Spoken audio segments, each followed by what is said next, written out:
Hi friends, welcome to our channel. இன்னைக்கு நம்ம soya beetroot வச்சு சுலபமா நல்ல டேஸ்டான ஒரு ஸ்நாக்ஸ் ஐட்டம் தான் பார்க்க போறோம். சில குழந்தைகள் பீட்ரூட் சாப்பிட மாட்டாங்க. அவங்களுக்கு நீங்க இந்த மாதிரி செஞ்சு கொடுங்க. நல்ல டேஸ்டா இருக்கும். விரும்பி சாப்பிடுவாங்க. இப்போ கடாயில 2 கப் அளவுக்கு தண்ணி சேர்த்து கொதிக்க வச்சிருக்கேன். இது கூட ஒரு 1/4 கப் அளவுக்கு சோயா சேர்த்துக்கலாம்.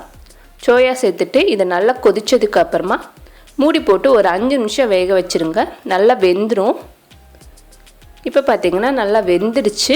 இப்போ சோயா மட்டும் தனியா ஒரு தட்டுல எடுத்து வச்சிட்டு நல்லா ஆற வச்சுக்கோங்க. ஆற வச்சிட்டு புளிஞ்சு தனியா எடுத்து வச்சுக்கலாம். தண்ணி சுத்தமா இல்லாம புளிஞ்சு தனியா எடுத்து வச்சுக்கோங்க.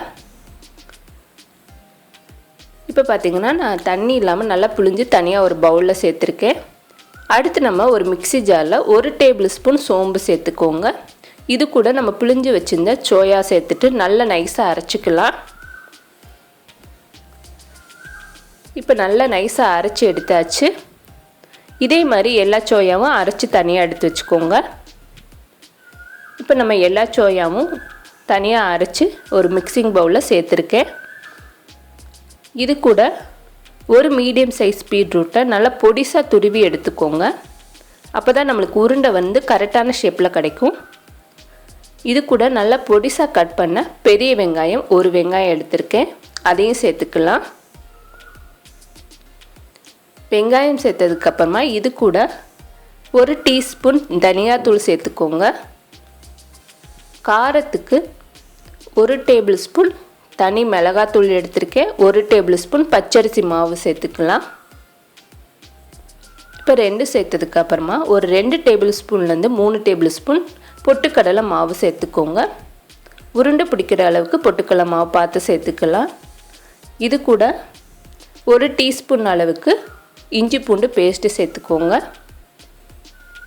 தேவையான அளவுக்கு உப்பு சேர்த்துக்கலாம். இப்போ உப்பு சேர்த்ததுக்கு அப்புறமா நல்லா பொடிசா கட் பண்ண கருவேப்பிலை ஒரு 2 கொத்து சேர்த்துக்கோங்க. இது கூட நல்லா பொடிசா கட் பண்ண கொத்தமல்லி கொஞ்சம் புதினா கொஞ்சம் 2 மிக்ஸ் பண்ணிட்டு சேர்த்துக்கோங்க. புதினா சேர்க்கும்போது இந்த உருண்டைக்கு நல்ல ஒரு ஃப்ளேவர் கொடுக்கும். இப்போ நல்லா மிக்ஸ் பண்ணிக்கலாம். பத்தலைன்னா இன்னும் கொஞ்சம் கூட பொட்டுக்கடலை மாவு சேர்த்துக்கோங்க. இப்போ நல்லா டைட்டாக உருண்டை பிடிக்க வரணும். அந்த அளவுக்கு வந்ததுக்கு அப்புறமா இது சின்ன சின்ன உருண்டையாக உருட்டிக்கலாம். இப்போ நல்லா பிணைஞ்சாச்சு. இப்போ ஒரு சின்ன சின்ன பால்ஸாக இதை உருட்டி ஒரு தட்டில் ரெடியாக எடுத்து வச்சுக்கோங்க. இப்போ நல்லா உருட்டியாச்சு. இதே மாதிரி நான் எல்லாத்தையும் ரெடி பண்ணி வச்சுருக்கேன். அடுத்து நம்ம பொரிக்கிறதுக்கு இன்றைக்கி பனியாரக்கல் எடுத்திருக்கேன். இதில் கொஞ்சமாக ஆயில் சேர்த்துருக்கேன். இப்போ நம்ம உருட்டி வச்ச உருண்டை எல்லாத்தையும் சேர்த்துக்கலாம். சேர்த்துட்டு மூடி போட்டு அடுப்பை சிம்மில் வச்சு ஒரு சைடு நல்ல ஒரு கோல்டன் கலர் வரணும். அந்த அளவுக்கு பொரிச்சுக்கோங்க. நல்லா வெந்ததுக்கு அப்புறமா நம்ம திருப்பி போட்டுக்கலாம். இப்போ ஒரு சைடு நல்லா வெந்திருக்கும். இது திருப்பி போட்டுருங்க. திருப்பி போட்டு இன்னொரு சைடு வேக வச்சுக்கலாம்.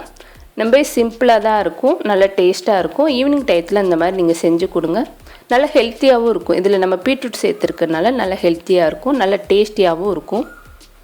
இப்போ இதுக்கு மேலே கொஞ்சமாக ஆயில் சேர்த்துட்டு இன்னும் ஒரு சைடு வேக வச்சுக்கலாம். ஒரு சிம்பிளான ஸ்நாக்ஸாக இருக்கும் இது.